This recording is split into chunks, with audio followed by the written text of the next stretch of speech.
na sua fundamentação, luta por um ensino básico que dê base. Se a gente vai olhar os fundamentos, né? Mas quando chega na ponta da escola, ou quando vai lá para o Conselho Federal de Educação, isso é estrichalhado da forma que a luta política se instaura, né? Eu penso que nós temos que lutar, sem dúvida, primeiro para garantir o ensino médio básico, integral. O que é? Foi dito aqui, nós escrevemos muito sobre isso. Esse documento mesmo que foi divulgado aqui nesse seminário, que foi uma luta de educadores para ver se a gente conseguia exatamente não fazer esquizofrenia de dois pareceres, um para a educação regular de ensino médio e outro para o ensino médio técnico e tecnológico. Então, mas essa é uma luta política, e é uma luta que também se dá no interior da escola. E aí vem uma questão que diz respeito a isso, né?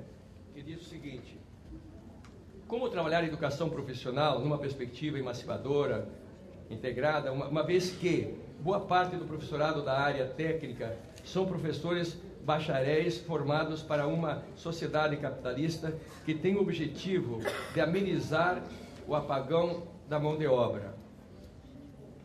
É difícil isso, responder, porque essa é uma cultura, sem dúvida nenhuma. A gente diz que o diabo tem algum poder, ou sabe, não é porque é diabo, mas porque é velho, né? Eu há 30 anos pesquiso educação técnica, profissional, ensino médio. E eu lembro que na época da ditadura era negado a gente entrar na rede federal de escolas técnicas, em algumas delas, porque eram coronéis, com farda ou sem farda. Mas houve um avanço importantíssimo. Senasef fez o sindicato, a luta dos anos 80. Então, eu não sou pessimista. Eu acho que há uma outra pergunta, se há algum exemplo de escola que trabalha a emancipação. Como projeto, muito pouco. Mas dentro da realidade brasileira, a gente encontra muitos professores que discutem, se formam e lutam dentro do Sistema S, lutam dentro da rede federal, lutam porque, cuidado, não é por fato do colega trabalhar no Sistema S que ele é pelego, ele é tão vítima como quem trabalha no Instituto Federal, entende? É trabalhador, então nós podemos cometer esse equívoco. Diferente é um patrão, né? O patrão é o Estado, tipo um Deus Janus, com uma face privada e a outra em função do privado, e do lado de lá é puro negócio. Mas ele está vendendo a força de trabalho dele. Então, sim, eu acho que a gente tem que, com muita estratégia e sem autoritarismo e sem prepotência, julgar os colegas. Aqui não se faz o julgamento. Temos que trabalhar as contradições, as lutas. Então, estou dizendo, a nave está indo. A rede federal ampliada tem problemas, tem resistências, mas ela também representa uma possibilidade imensa. É uma luta interna. Então, sem dúvida, uma coisa a superar é a separação entre áreas técnicas e áreas das humanas. Entende?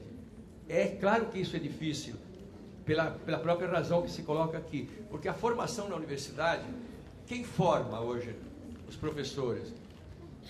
Tem de tudo. E as universidades onde a gente trabalha não dá para sublimá-las. Os professores da universidade também são isto, que diz aqui, dominantemente.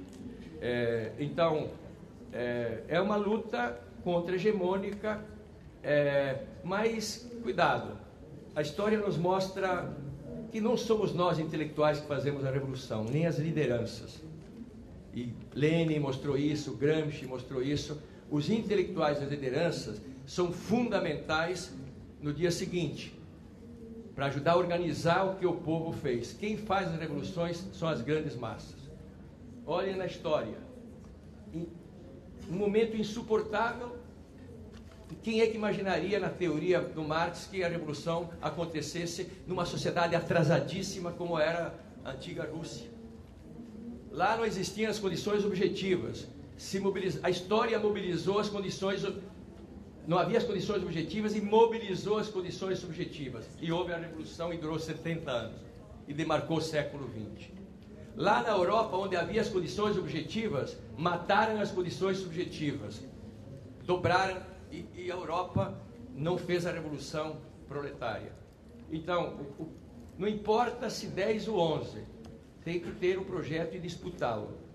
Eu participei de uma experiência que tem 25 anos, que é a Escola Politécnica Joaquim Venâncio, lá do Rio de Janeiro. E depois fui fazer uma pesquisa, o que seria uma escola de qualidade para o mercado hoje no Brasil?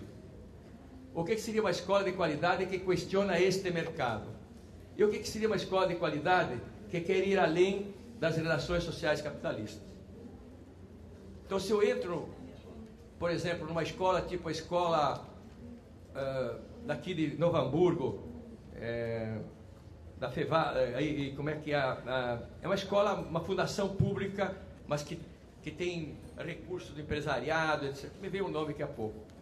Lá encontro uma disputa política, mas eles têm um projeto disputado coletivamente. Eu diria, forma bem para o mercado, tanto que nenhum aluno que sai de lá não encontra mercado. Grupo de professores forma para questionar esse mercado, mas dificilmente tem uma perspectiva de superar as relações sociais. Se eu entro na rede federal, eu diria que ela forma para o mercado. Individualmente, professores disputam uma crítica a este mercado.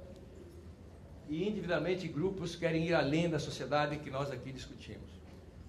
Já encontro uma proposta mais hegemônica, mas é uma instituição que tem a história do Partido Comunista com todos os seus erros, que é a Fundação Oswaldo Cruz. No início foi uma droga, desculpa. Porque a gente entendia lá, algumas pessoas entendiam que precisava doutrinar. Não, nós temos que trabalhar com o ser humano que temos.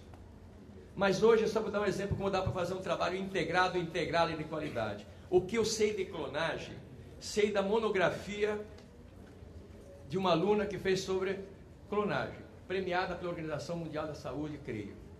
Mas até 6, 7 anos atrás, os professores que estavam lá não conseguiam o aluno fazer uma monografia.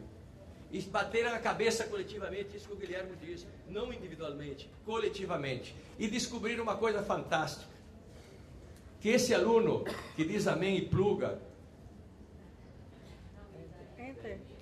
não lê, ou lê os pedacinhos, então não escreve. Esse é um problema. Nada contra a tecnologia, estou de acordo com o Gadotti, mas cuidado. Eu fui em Portugal ver lá a escola da Revolução Tecnológica, a biblioteca é uma covardia, porque não tem nada. Agora o aluno tem 3 computadores. Então descobriram o seguinte: 2 horas de leitura orientada mudou totalmente. Leitura orientada na biblioteca, aprender a ler um parágrafo e escrever. Hoje saem monografias, na média, tão boas como ou melhores, muitas vezes, da minha faculdade lá, onde eu leciono. Então, nós temos que discutir a base material de fazer um ensino de qualidade, junto a um projeto de sociedade e uma concepção de educação. Sem base, e está lá no Conselho Federal de Educação, no Plano Nacional de Educação. Professor só numa escola. Meio tempo trabalhando, dando aula, e meio tempo preparando. Fazendo isso, o aluno não aprende, senta lá com o aluno. Escola que seja escola, não seja galinheiro. Tem que ter pátio, arte, papá. O aluno se não detesta. Escola de turno, de 2 turnos, pode ser um pesadelo. Tem um texto do Miguel Arroyo fantástico. Se é para fazer a mesma coisa. A escola de 2 turnos é para, sem dúvida, sedimentar, mas o professor também ficar ali. Enfim, não falta perspectiva, nós não temos capacidade política. E é isso que está sendo derrotado e postergado. Uma educação que a classe média, quem derrota o PNE, não gasta menos que 15 mil reais aluno ano. E eles postulam gastar, para a grande maioria dos brasileiros, 2.500. Esta raça é que é a minoria prepotente. E da qual a gente tem que estar em conflito, como água é água, vinho é vinho, bordel é bordel e igreja é igreja. Então, sem conseguir isto, não adianta a gente falar em emancipação, educação integrada, não adianta, mas nós temos que ter a base material. Eu digo que até carioca, me perdoa os cariocas, faz bom churrasco com picanha uruguaia, mas não faz com costela, porque tem que ter habilidade, e nem com contrafilé. Isso é conhecimento. Então, o que é a base? Isso é integral, integrado. O Gramsci tinha unitário. O que é unitário? Síntese do universo. Eu não preciso tirar o sangue de um vivente para examinar se ele tem hepatite. Eu tiro uma gota. Porque nós aprendemos que a célula é a síntese da bios. Então, eu acho que a gente tem que colocar o patamar mais embaixo. Lutar por bases e lutar por nos educar. Foi dito muito bonito pelo Gadotti, pelo Guilherme. Acho que não... Se a gente consegue isso, a nave anda. E um dia esse povo vai dominar a dominação. Eu tenho certeza, eu vibrarei em ossos, mas vibrarei.